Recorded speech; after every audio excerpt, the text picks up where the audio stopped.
రాష్ట్ర సచివాలయంలో సీఎం చంద్రబాబు అధ్యక్షతన జరిగిన ఏపీ మంత్రివర్గ సమావేశం ముగిసింది. ఈ భేటీలో పలు కీలక నిర్ణయాలకు కేబినెట్ ఆమోదం తెలిపింది. అమరావతిలో 2,533 కోట్లతో చేపట్టనున్న పనులతో పాటు సిఆర్డీఏ 44వ సమావేశంలో నిర్ణయం తీసుకున్న 2 పనులకు ఆమోదముద్ర వేసింది. మున్సిపల్ చట్ట సవరణ ఆర్డినెన్స్ అంగీకారం తెలిపింది. భవన నిర్మాణాలు, లేఅవుట్ల అనుమతుల జారీ అధికారంపై సమావేశంలో చర్చ జరిగింది. అనుమతులు జారీ చేసే అధికారం మున్సిపాలిటీలకు బదలాయించేలా చట్ట సవరణకు కేబినెట్ ఆమోదం తెలిపింది. పిఠాపురం ఏరియా డెవలప్మెంట్ అథారిటీలో కొత్తగా 19 పోస్టుల ఏర్పాటుకు మంత్రివర్గం ఆమోదముద్ర వేసింది. తిరుపతిలో ఈఎస్ఐ ఆసుపత్రిని 100 పడకలకు పెంచేందుకు గుంటూరు జిల్లా ప్రతిపాడు మండలంలో 100 పడకల ఈఎస్ఐ ఆసుపత్రి నిర్మాణానికి అంగీకారం తెలిపింది.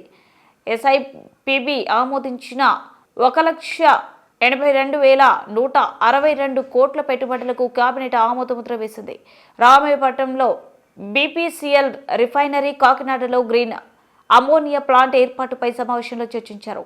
నంద్యాల, వైఎస్ఆర్ కర్నూలు జిల్లాలో పవన సౌర విద్యుత్ ప్లాంట్ల ఏర్పాటుకు మంత్రివర్గం అంగీకరించినట్లు తెలుస్తుంది.